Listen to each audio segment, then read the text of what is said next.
Fala meus amigos são paulinos, uma excelente segunda-feira. Estamos aqui trazendo mais um vídeo no canal com essas últimas informações e a repercussão aí na mídia dessa vitória do São Paulo contra a equipe do Vasco lá no Rio de Janeiro, que deixou o São Paulo ali na 8ª colocação do campeonato, 3 pontos atrás do Fluminense, que é o 7º colocado da competição, onde o brasileiro já é um G7. Enfim, estou trazendo um corte com essas últimas informações. Se inscrevam no canal, deixa seu like, se quiserem deixar a opinião de vocês aí nos comentários. E vamos aí com o vídeo.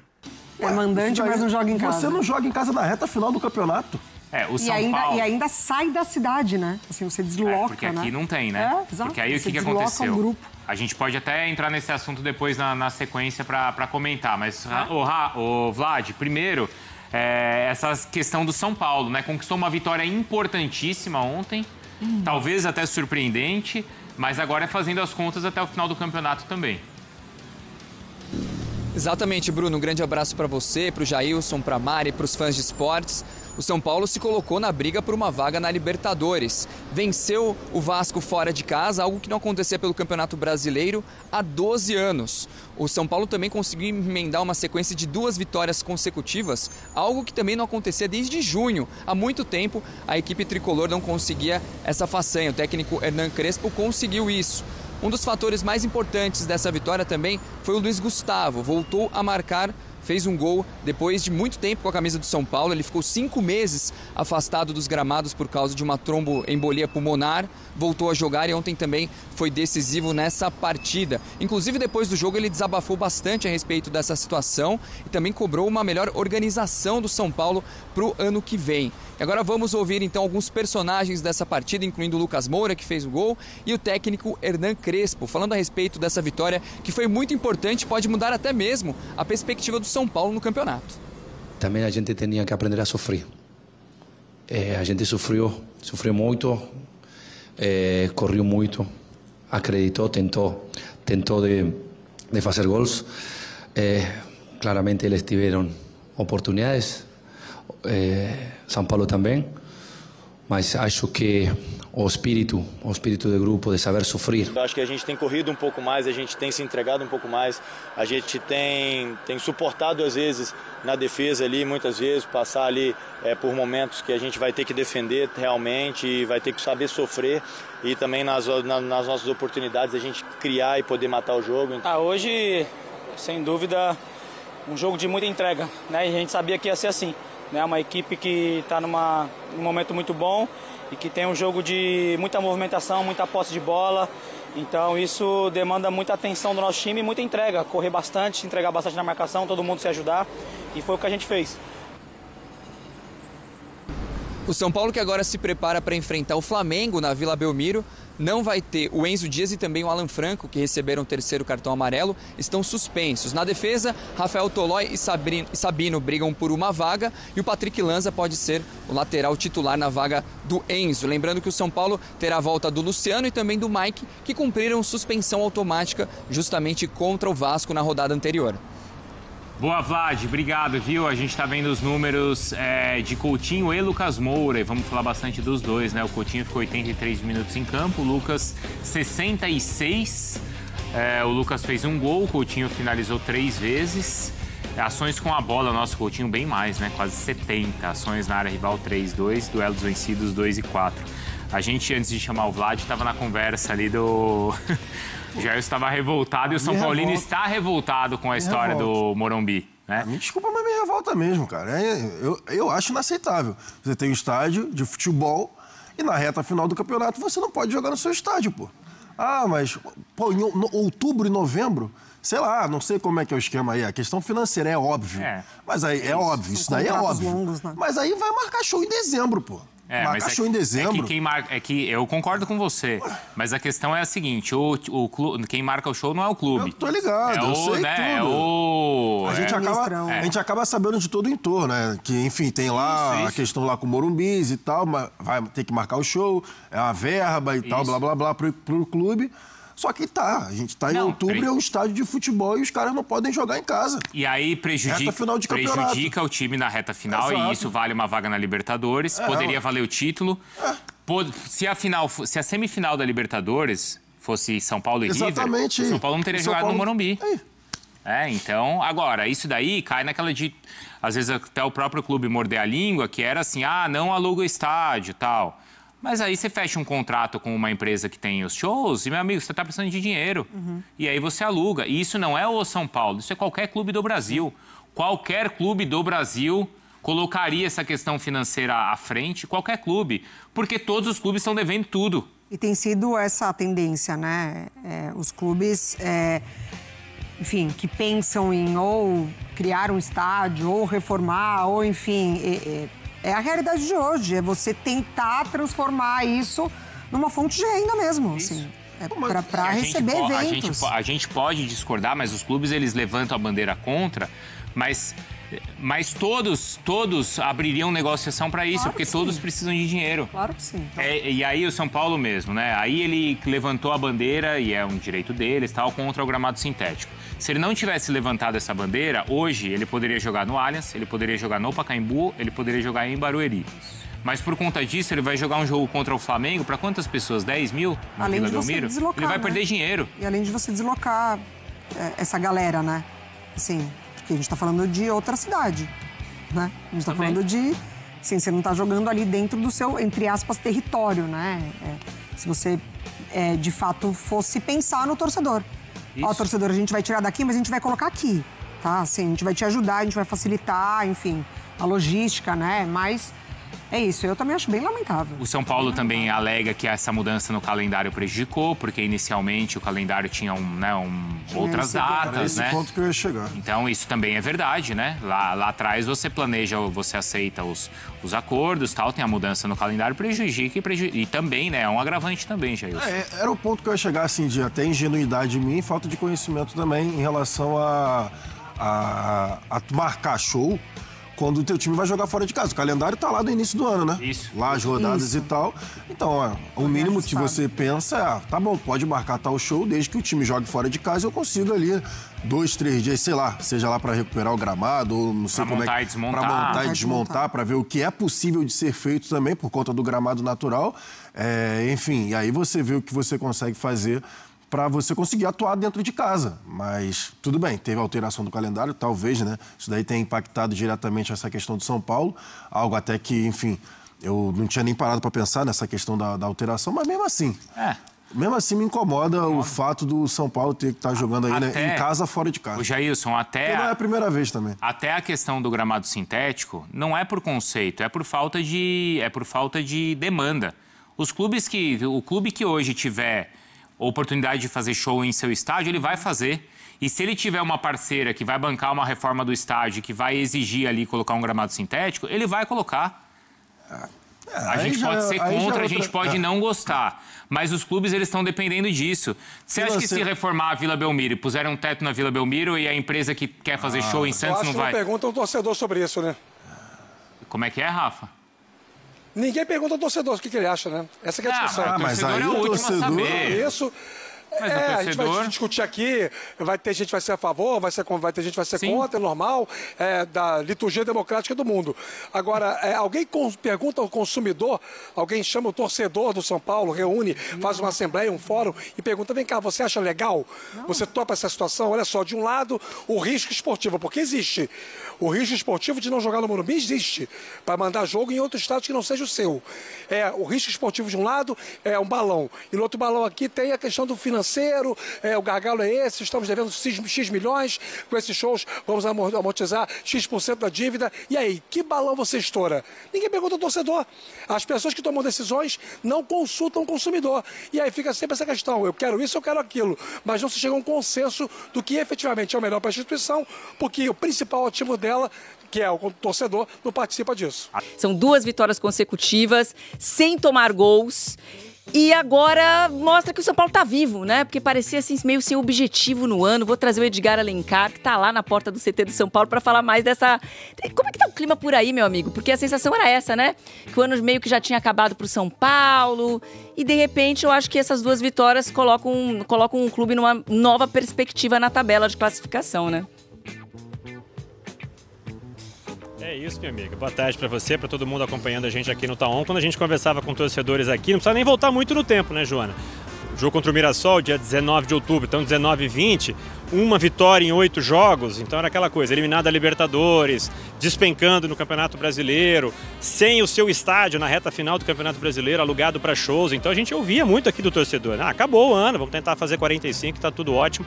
E veja só, né? A importância então desse resultado fora de casa contra o Vasco, esse 2-0, para consolidar, né, essa reação. São Paulo já vinha de uma vitória em casa contra o Bahia e claro que uma vitória com um gol contra aos 48 já ia valer 3 pontos do mesmo jeito, né, Joana e amigos? Mas vamos ver os elementos importantes que marcaram essa vitória. Então você tem gol do Lucas Moura, e ele mesmo falou como é importante ainda nesse processo de retomada de confiança para o jogador referência do São Paulo. Gol do Luiz Gustavo, e aí a gente vai para além do futebol, né, por tudo que ele viveu em termos clínicos, de saúde mesmo, nessa temporada.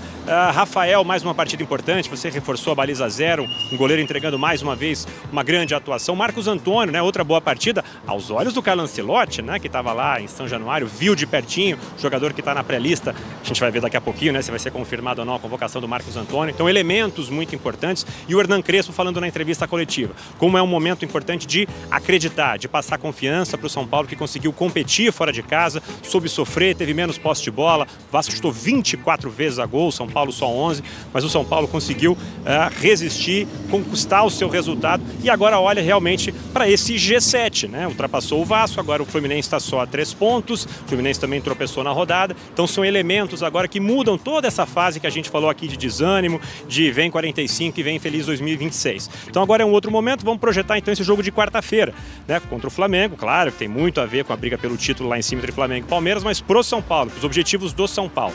Projeção rápida, ao contrário do Dorival que você estava trazendo aí com a Denise, o Hernan Crespo não vai poder repetir o time, né? Porque o Alan Franco e o Enzo Dias tomaram o 3º cartão amarelo, então são desfalques certos.